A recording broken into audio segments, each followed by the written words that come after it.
गुरुमुखो, गुरु साहिब जी कथन करते हैं कि मालिक ने मुझे यह जानने की प्रेरणा दी है कि सतगुरु के बिना कभी मुक्ति नहीं मिल सकती।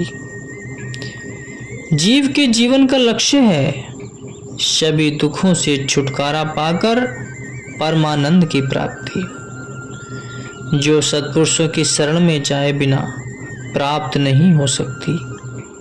जब तक जीव सत्पुरुषों की चरण ग्रहण नहीं करेगा तब तक जन्म मरण के असह्य दुख भोगता रहेगा और कोलू के बैल की तरह अपने जीवन को व्यर्थ गवा कर चला जाएगा। गुरुमुखो, महापुरुष फरमाते हैं कि संसार में ऐसे बहुत से जीव हैं जो केवल धन कमाने और अपने परिवार के पालन हेतु ही जीवन बसर करते हैं, लेकिन गुरुमुखों के लिए यह अनिवार्य है कि वे अपनी सुरती को निज घर में पहुंचाने के लिए शब्द की कमाई करें।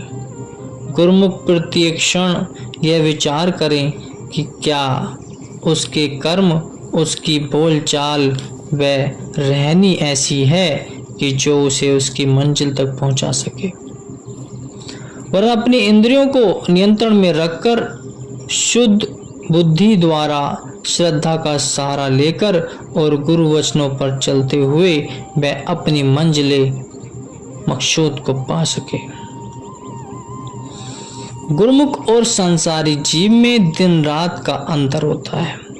जिस प्रकार दिन व रात का कोई मेल नहीं, इसी प्रकार मनमुख और गुरुमुख के विचारों में भी कोई मेल नहीं होता।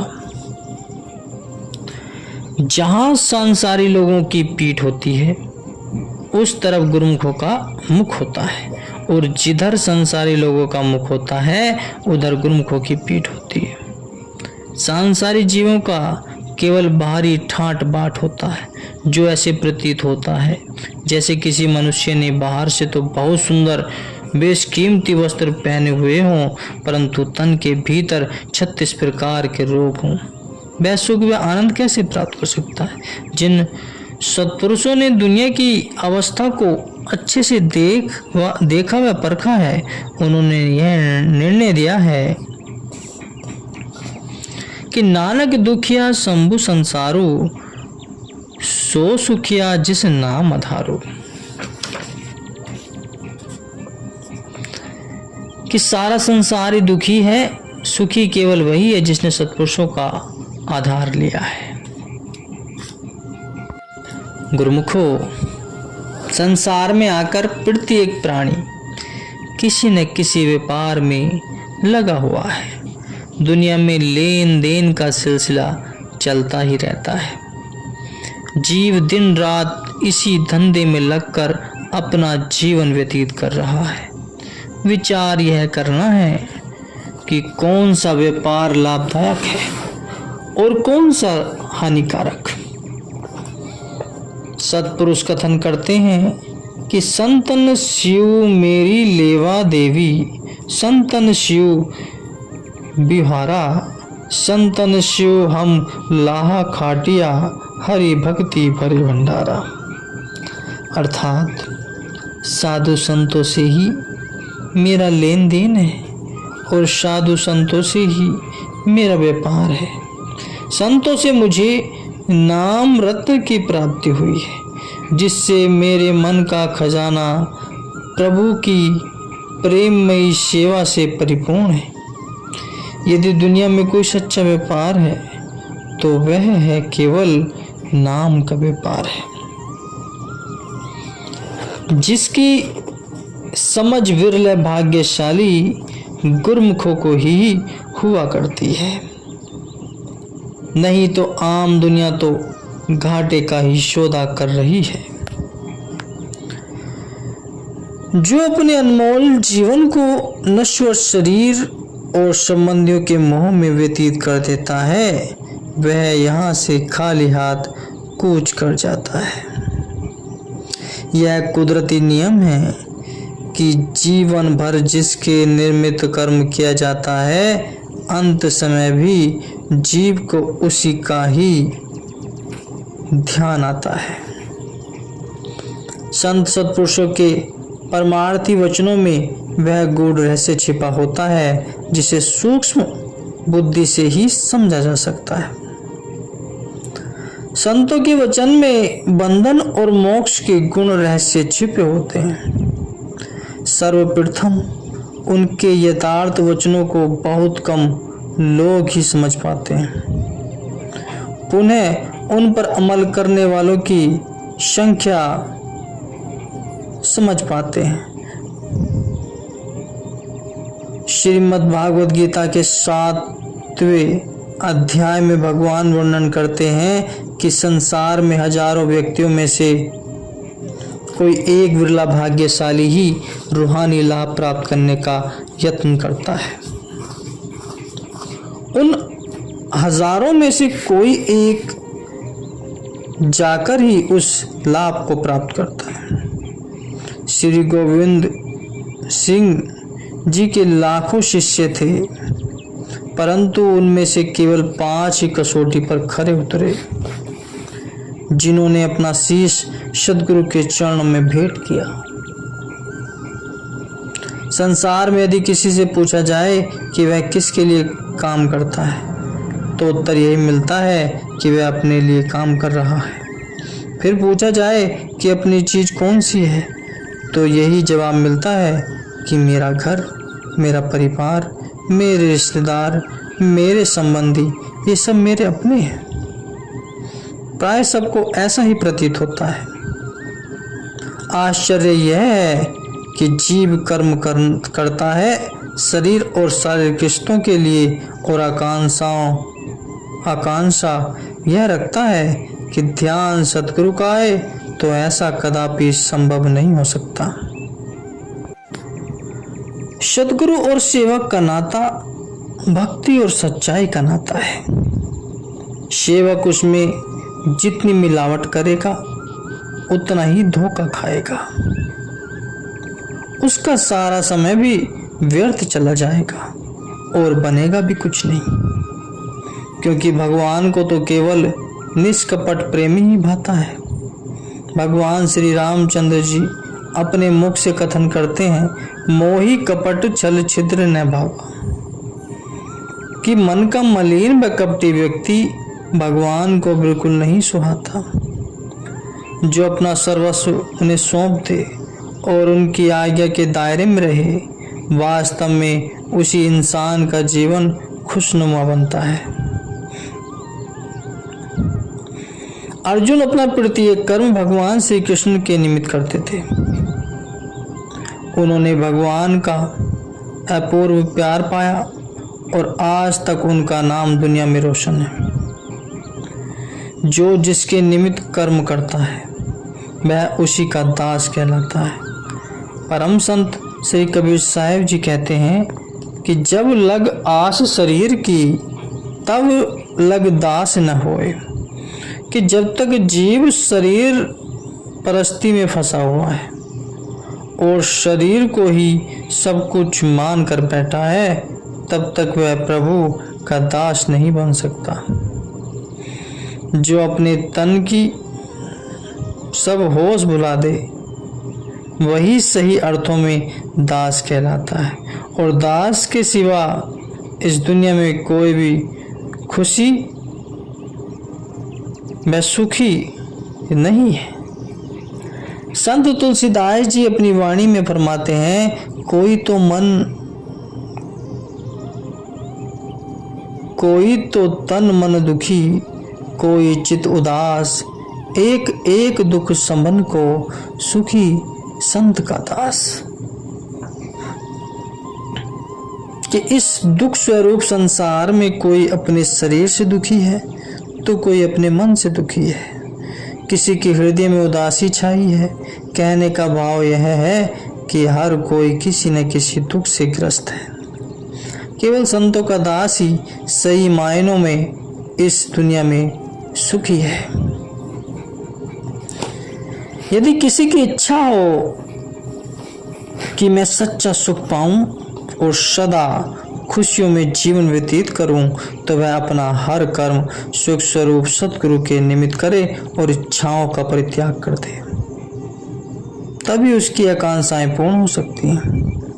दुनिया में श्री गुरु नानक देव जी का सच्चा सौदा आज भी दुनिया में प्रसिद्ध है। कथा है कि श्री गुरु नानक देव जी के पिताजी ने उन्हें 20 रुपये देकर कहा कि जाओ और इस धन से कोई अच्छा लाभ वाला सौदा करके आओ। तो श्री गुरु नानक देव जी ने वे रुपये संतों की सेवा में खर्च कर दिए। जब घर आकर पिताजी को बताया तो उन्हें यह बात कतई भी अच्छी नहीं लगी। वे सांसारिक व्यक्ति के थे, परंतु संतों की सोच व करनी सांसारियों के विपरीत हुआ करती है। सांसारिक सोच वाले व्यक्ति केवल अपने स्वार्थ की ही सोचते हैं।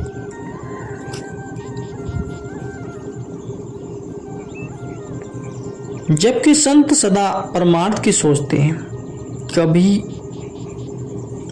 अभी सब देख ही रहे हैं कि उन्होंने 20 रुपये से जो सौदा किया वह आज तक बढ़ता ही जा रहा है, उसका कोई अंत नहीं है।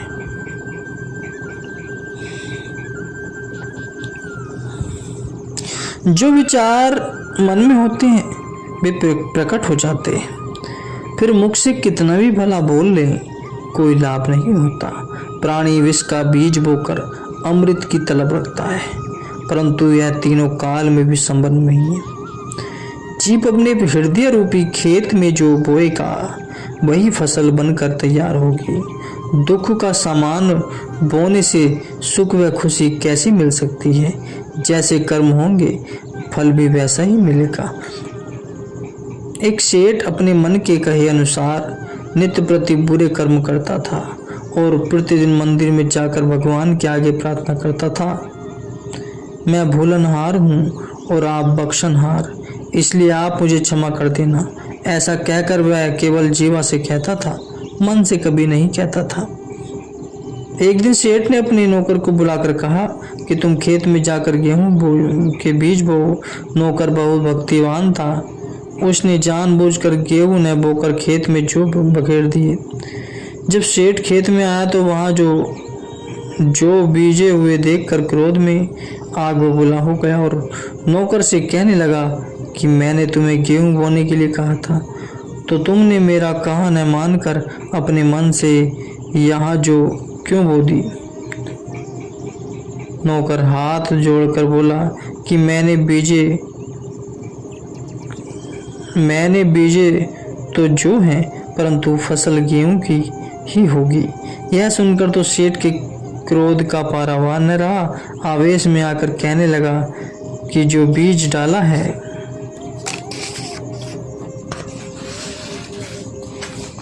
वही तो उगेगा, फिर गेहूं कैसे पैदा हो जाएगी? नौकर ने उचित अवसर जानकर कहा कि आप दिन रात जो कर्म करते हैं फल भी तो उसी के अनुरूप ही मिलेगा। बुराई के बदले बुराई मिलेगी, भलाई के बदले भलाई मिलेगी। बुराई के बदले भलाई कैसे मिल सकती है? यह सुनकर सेठ बहुत शर्मसार हुआ और उसने सदा सदा के लिए बुराई का त्याग कर दिया।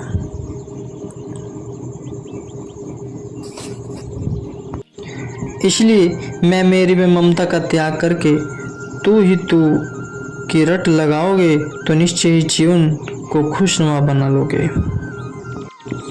गुरुमुखो, जो सद्गुरु की आज्ञा के दायरे में रहता है उसे कोई दुख भी व दुश्मन परेशान नहीं कर सकता। लक्ष्मण जी जब सीता जी को वन में अकेला छोड़कर भगवान राम जी की सहायता हेतु जाने लगे तो उन्होंने उस कुटिया के चारों ओर रेखा खींच दी और माता सीता जी से कहा कि किसी भी हालत में इस रेखा को पार मत करना। इस रेखा के अंदर रहते कोई भी आपका अनिष्ट नहीं कर सकता।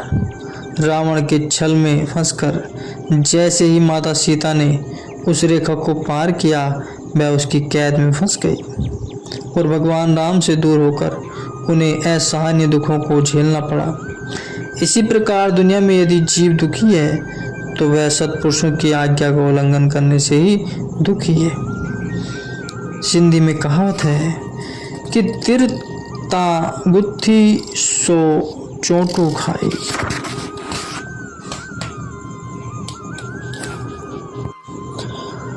महापुरुषों की सदा यही कोशिश रहती है कि अपने मनुष्य को कैसे सही मार्ग पर लाया जाए, एक भटके हुए मनुष्य को कैसे सत्य मार्ग पर लाया जाए, और वे अपना सारा जीवन इसी में ही गवा देते हैं, क्योंकि वे अपने शिष्य को दुखी परेशान नहीं देख सकते। वे समझते हैं कि इस जन्म का क्या अभिप्राय है, ये जन्म किस लिए मिला है, इस जन्म में किस चीज़ की तैयारी करनी है, इस जन्म में किस चीज़ का फल प्राप्त करना है। पर मनुष्य इस सांसारिक व्यवस्था में फंसा हुआ है, इस माया जाल में फंसा हुआ है, इससे बाहर नहीं निकल पाता। मनुष्य जो कर रहा है वो अहम के लिए कर रहा है, अपने को सुधारने के लिए कर रहा है। पर यह तो सभी को ज्ञात है कि कुछ भी साथ नहीं जाएगा, ये नश्वर शरीर यहीं पर रह जाएगा, इसकी कोई कीमत नहीं है। ये तो क्षण मात्र में जल कर राख हो जाएगा और जल में प्रवाह कर दिया जाएगा, क्या रह जाएगा। इसलिए समय रहते हुए भजन अभ्यास पर पूर्ण ध्यान देना अति आवश्यक है। इसी से कल्याण होगा, इसी से दुखों का समाधान होगा।